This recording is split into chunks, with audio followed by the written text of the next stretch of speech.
A tense calm has returned to Bangladesh as the military takes control, a day after Bangladeshi Prime Minister Sheikh Hasina fled the country and announced her resignation after 15 years in power.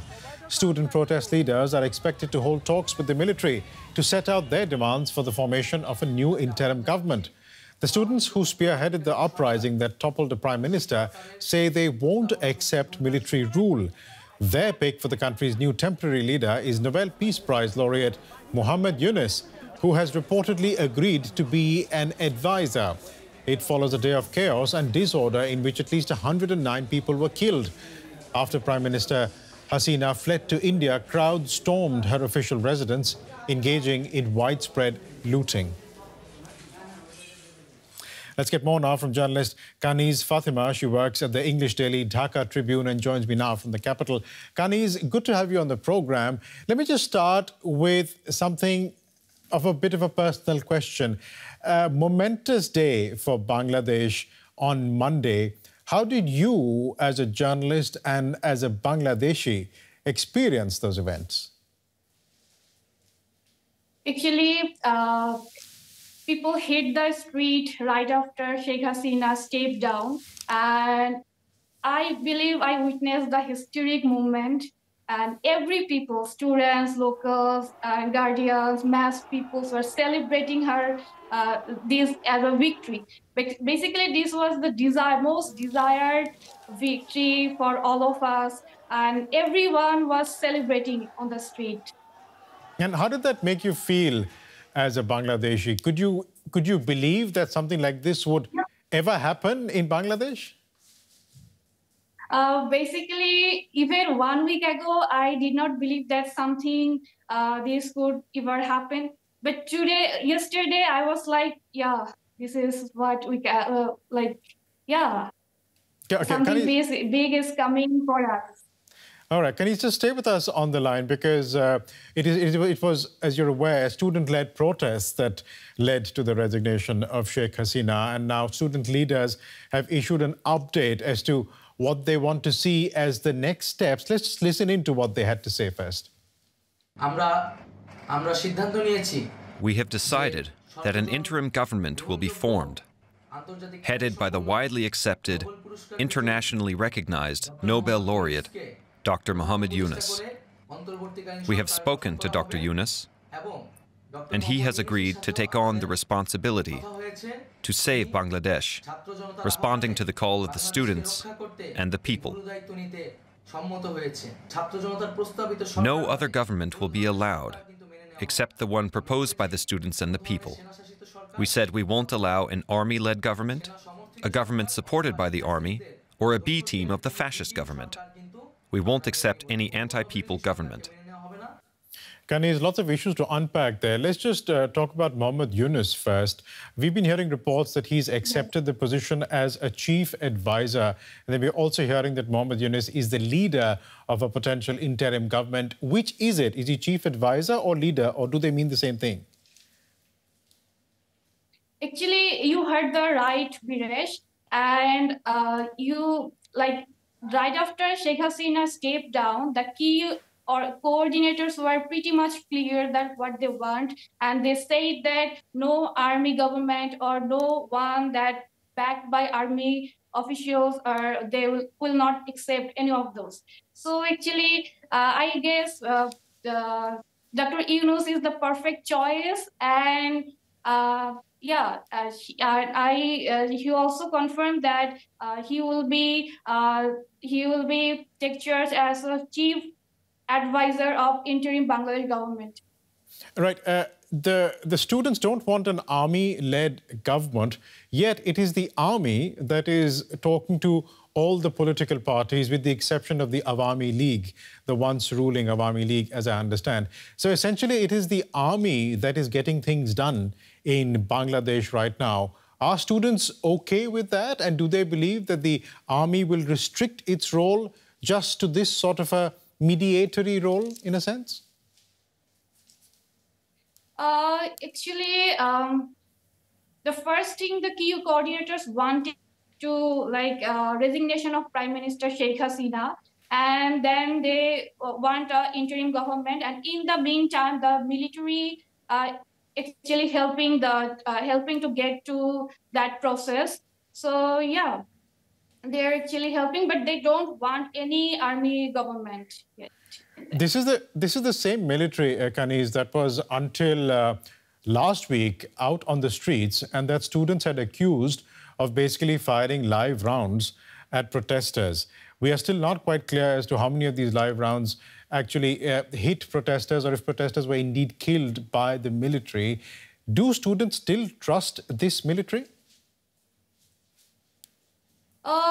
Actually, over the time, the military has been gained a little bit trust, but the key coordinators, I guess, they don't trust them fully. But they want the army to help them. Actually, they don't want them in power, but they want them to help them. All right, we'll leave and it. I heard a lot of news where they trying to the protesters protect from the miscreants. So yeah, there's lots of news that army was trying to help the protesters. So yeah, they gained a little bit trust over the time. All right, we'll leave it there for the moment. But thanks so much for joining us today, journalist Kaniz Fatema from Dhaka. Thanks so much. Thank you. DW Asia's Arafatul is monitoring the situation in Bangladesh for us. I asked him earlier for an update on the military's promise to form an interim government. What we have seen so far is yesterday the military chief Waqaruzzaman, he met many political leaders and also civil society representatives. And he said they are in the process of forming this interim government. And they also met Bangladesh President Muhammad Shahabuddin last night. And after this meeting, there was a press release, and this press release said that they have decided to release, the president decided to release ex-prime ministers and one of the top political leaders, opposition leaders in Bangladesh, Begum Khaleda Zia. So they decided to release her, and also they decided to release all those protesters who were arrested in the past few days in connection to the violent and deadly protest. So this development was there, and at night, I think, early today to say that a video statement came from the student protesters. One of their leaders, named Nahid Islam, he made an announcement last night, and let me quote you. He said, quote, "We have decided that the interim government would be formed in which internationally renowned Nobel laureate Dr. Muhammad Yunus, who has wide acceptability, would be the chief advisor." So they are saying that they have already spoken to Professor Yunus, and Professor Yunus agreed to take this role. And after that, I immediately contacted Professor Yunus' office, but I didn't get any confirmation from there. But just before I was talking to you, a few minutes before, the Daily Star, Bangladesh, the most influential English daily, they released a report, and it says that Professor Yunus confirmed to take this role as the chief advisor of the new interim government. So this is a demand by the student protesters, and they are saying that whoever is declaring it has to agree to that, and they want Professor Yunus to form this interim government and work for the country. DW Asia's Arafatul speaking to me earlier there. I also spoke to Subah Tun Noor, a student from Chittagong in Bangladesh. She was part of the protests that toppled the government of Sheikh Hasina. And I began by asking her how she experienced the turn of events on Monday. Yesterday is a very historic moment for us. I was in Chittagong and there was no program here, but all our eyes on Dhaka, the long march.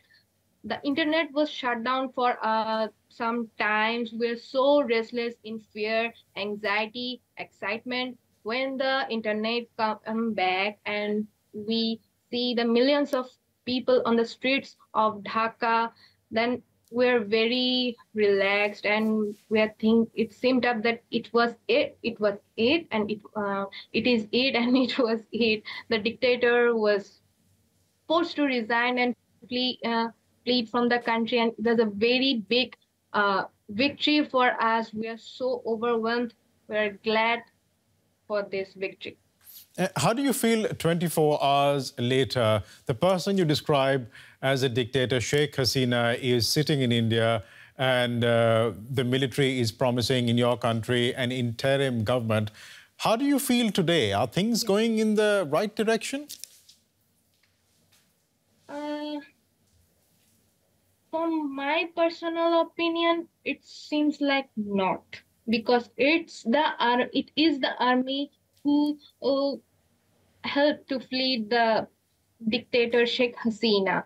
If they want, they can stop her, and we can have her trial. And we can see that last night there are many attacks on the minorities, their families, their religious institution, but the army didn't resist that attacks, or they were not seen actively in the fields. But there are common people, general students who were there in the roads, protected the religious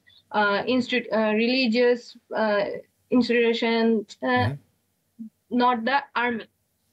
So we don't. I don't even.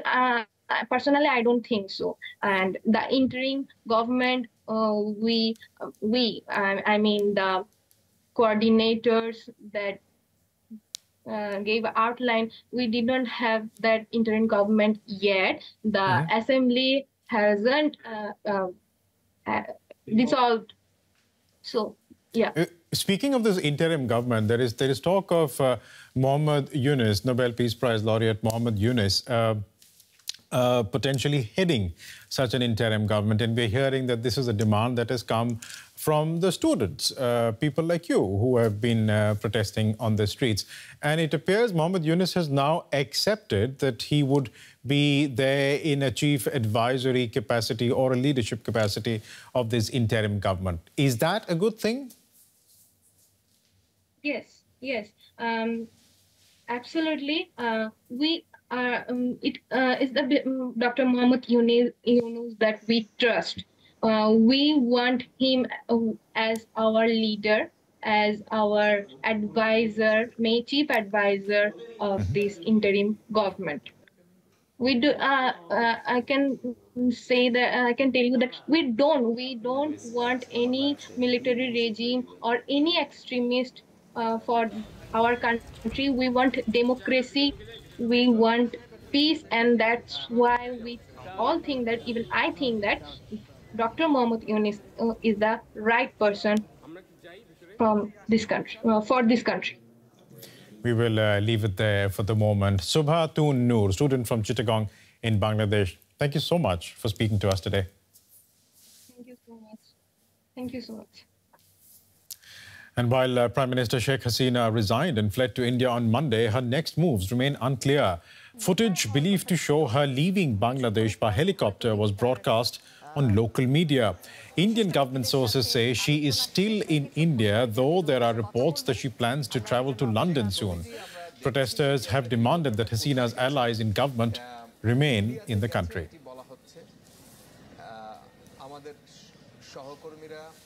Let's get more now from journalist Suhasini Haider. She's diplomatic editor of the Hindu newspaper. Suhasini, welcome. Sheikh Hasina is reportedly still in India. How much longer can she stay there? Well, you know, this is a symptom, or certainly a sign, of how unprepared both the Hasina government as well as perhaps India, its closest and largest partner, were about the turn of events, because Sheikh Hasina did land in a military airbase just outside of the capital of Delhi on Monday evening, but has not moved from there. She's staying at a safe house, I think, within the compound. She's had visitors, including India's national security advisor, others who have visited her over there, but she has not left. And that's a clear indication that she does not expect for New Delhi at this point to be her final destination. What we do understand is that the External Affairs Minister, S. Jaishankar, he's already briefed an all-party meeting in Parliament, because, of course, Parliament is in session So the government doesn't want to say too much publicly first. He will also make 2 statements in the 2 houses of parliament in the next couple of hours. So we might know more from there about what India plans to do. And we do, as you had reported, understand that Ms. Hasina had asked for asylum from the British government. As she, she frequently goes to London. Her sister Rehana, who's with her, is a British citizen. Her niece, Tulip Siddiq, is a member of parliament, newly elected there in the UK. And that's where her first choice would be. Large Bangladeshi community, many sympathetic to her over there as well. But so far, there hasn't been a positive response from the UK. Failing that, we understand they are in touch with other governments, perhaps even in Europe, including Finland, which may be the next option. This must be quite a dilemma for Delhi, isn't it? Because you have the Indian government, which has supported Sheikh Hasina over the past many years through thick and thin, through criticisms of her crackdown on the opposition. For instance, Delhi's support has been firm. And now you also have this developing anti-India sentiment on the streets of Bangladesh, in which people see India essentially as the bad guy in this entire equation. What really are Delhi's options here, and how is Delhi looking at them? Well, you're right that there is a dilemma. Because there is a mutual relationship with Sheikh Hasina. She has also been a very uncritical partner to the Modi government in India. There is the history of the India-Bangladesh partnership when it came to Bangladesh's freedom. And a special place India has always had. You know, Sheikh Hasina in 1975, when her father and her family were assassinated, also took asylum in India, took shelter in India. The situation now, though, is not that easy. Obviously, Delhi would be one option for her. Her daughter, Saima Wazid, is a regional coordinator for the WHO, the World Health Organization, based in Delhi. And she would clearly want to stay in Delhi at some point. However, there is a dilemma. It is not yet clear who exactly will form the government in Bangladesh, whether there will be elections, and how they will proceed when it comes to India and when it comes to Sheikh Hasina. New Delhi would prefer, given its strong ties with Bangladesh, given its strong stakes in that country, the infrastructure projects that they're working on together, the strategic and military projects, their cooperation they've been working on together. India would like to have some kind of equation with whoever comes to power in Bangladesh. This could be complicated if India is sheltering Sheikh Hasina and a government in Dhaka decides to prosecute her. Already we've heard from the UK about the possibility of a UN-monitored investigation into the crackdown on the protesters over the past few weeks. In that situation, it would be awkward for India. They will never turn their back. I mean, no Indian government can turn their back on Hasina or the family simply because of the history there. And therefore, she is a guest just on the outskirts of Delhi right now. But equally, it is an awkward moment. Remember, we've seen the National Security Advisor go to visit Sheikh Hasina, but it's not as if she's come into the capital. It's not as if the Prime Minister has gone to visit her or others have. So Delhi is using maybe a little bit, trying to gain a little bit of time to see what the new dispensation in Dhaka will mean for relations with India before it commits itself really to something more with her.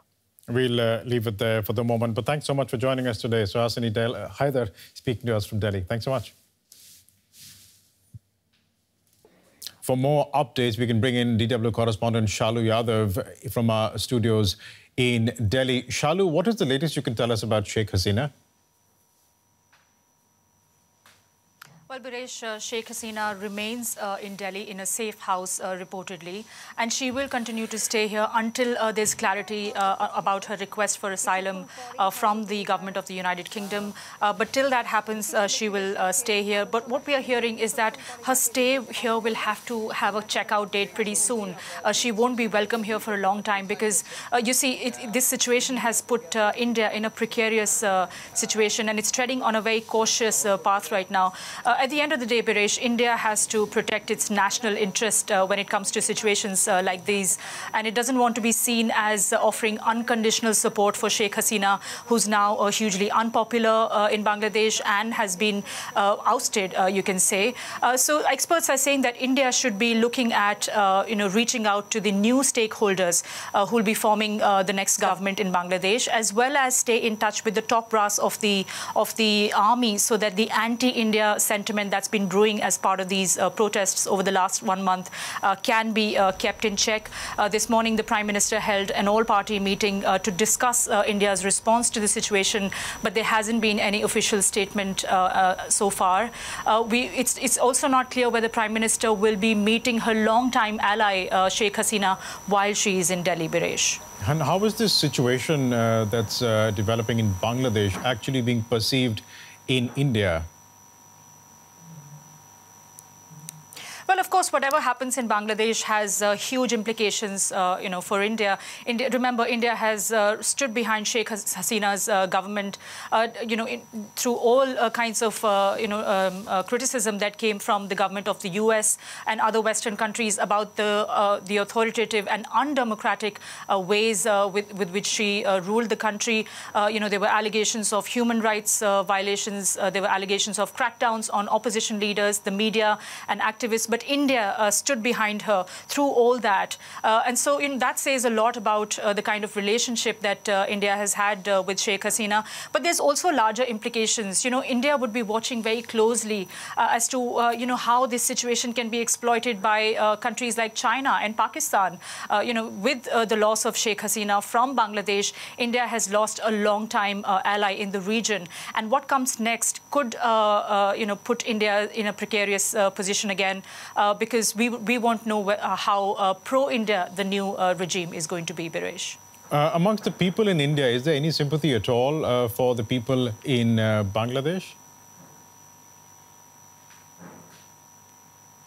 Yes, as far as, the talk about this being a civil movement, there has been some support. But at the end of the day, you have to look at the larger picture. You see, Sheikh Hasina was seen as a long-time ally of Prime Minister Modi, and they, supported each other through thick and thin. And so there's been an anti-India sentiment in Bangladesh as well. It's like an onion. You have to sort of, peel the layers after layers of the complications involved in this matter, Biresh. So right now what we're hearing is that because of this anti-India sentiment in Bangladesh, because protesters saw India as not having done enough to stop Sheikh Hasina's, iron grip on power.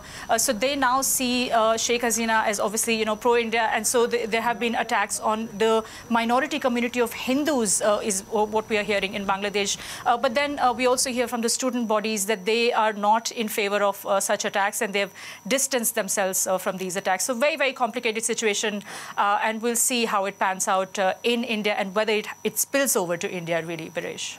TW Shalu, Yadav in Delhi, thanks so much.